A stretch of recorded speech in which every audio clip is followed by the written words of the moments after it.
بسم اللہ الرحمن الرحیم، السلام علیکم۔ ویڈیو مکمل دیکھیے گا کیونکہ یہ پوری کہانیاں ہیں، ایک ایک شخص کی کہانی سننے والی ہے۔ وہ اس لیے بھی ضروری ہے کہ کل کو جب یہ حکومت کہے کہ جی یہ صرف لاشیں واٹس ایپ میں ہیں، ٹک ٹاک میں ہیں، یوٹیوب میں ہیں، حقیقت میں نہیں ہے، تو آپ الجزیرہ کی اس سٹوری کا، اس آرٹیکل کا حوالہ دیجئے گا۔ ایک ایک نام درج ہے اس میں، اور کتنا ظلم کیا ہے اس حکومت نے وہ سب درج ہے، کہ مائیں ابھی تک سکون میں نہیں ہیں، پریشان ہیں، وہ ابھی تک یقین نہیں کر پا رہی کہ ان کے پیارے اس طرح سے مارے گئے ہیں، گولیوں سے چھلنی کیے گئے۔ ایسی ایسی کہانیاں ہیں کہ بتانا بڑا مشکل ہے، لیکن بتانا ضروری بھی ہے تاکہ اس حکومت کے جھوٹ بے نقاب ہو سکیں کہ آپ نے لوگوں کو مار بھی دیا اور اس کے بعد لاشیں بھی نہیں دے رہے تھے، کہہ رہے تھے کہ لکھ کر دو کہ جی یہ حادثے میں مرے ہیں۔ یہ اتنے ظالم لوگ ہیں۔ سوچا تھا ماڈل ٹاؤن کے بعد شاید ان کو کچھ سمجھ آ جائے، عقل آ جائے، لیکن یہ تو پہلے سے زیادہ خونخوار ہو گئے۔ الجزیرہ لکھتا ہے dead but not counted, hidden victims of Pakistan's latest political clash. اب یعنی کہ مارے تو گئے، قتل کر دیے گئے، لیکن ان کا شمار ہی نہیں ہو رہا، اور یہ چھپے ہوئے مظلوم جن کو سامنے لایا جا رہا، الجزیرہ سامنے لے آیا ہے۔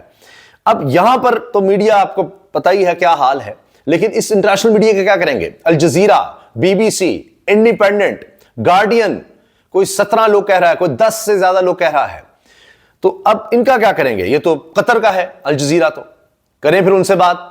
بی بی سی کے حوالے سے کہہ رہے تھے کہ جی وضاحت دے بی بی سی، جا کر مقدمہ کریں بی بی سی پر، الجزیرہ پر کریں۔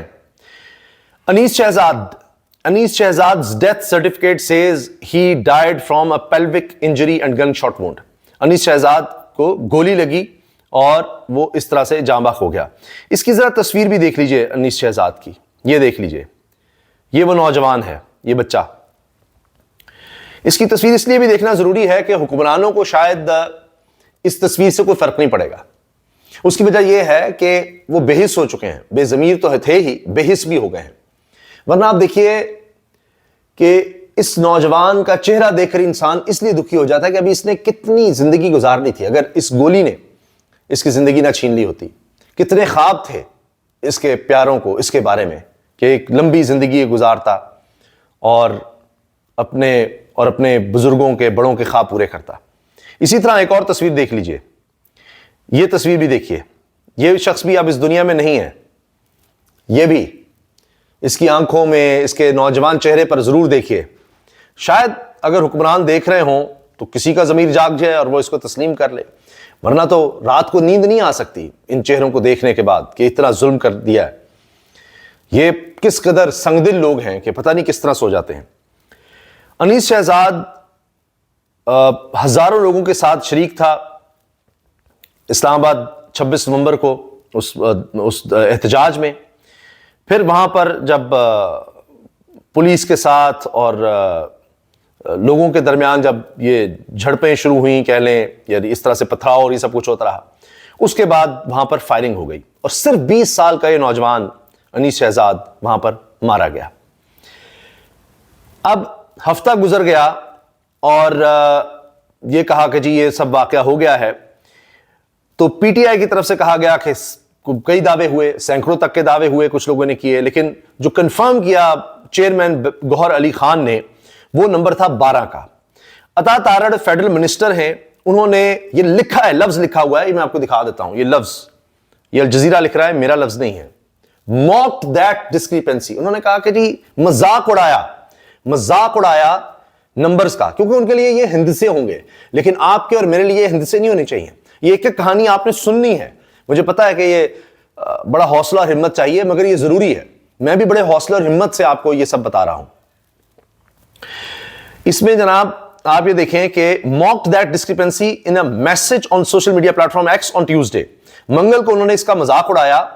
These bodies will only be found on TikTok, Facebook and WhatsApp، کہ یہ جو لاشیں آپ کو صرف یہ وزیر اطلاعات کہہ رہا ہے پاکستان کا عطا تارڑ، کہ یہ لاشیں آپ کو صرف واٹس ایپ، فیس بک، ٹک ٹاک پر ملیں گی۔ They are playing politics of jokes and lies with the nation، یہ جھوٹ بول رہے ہیں قوم کے ساتھ۔ یہ عطا تارڑ نے اردو میں میسج لکھا، یہ الجزیرہ کی یہ ساری خبر ہے۔ اچھا، اب وہ کہتے ہیں جی نومبر 28 کو جب انٹریکشن ہو رہا تھا عطا تارڑ سے تو سوال پوچھا گیا، تو انہوں نے جواب دیا کہ جی پیمز اور پولی کلینک جو بڑے ہسپتال ہیں، انہوں نے کہا کہ کوئی انہوں نے باڈی ریسیو نہیں کی، انہوں نے صاف یہ جواب دے دیا۔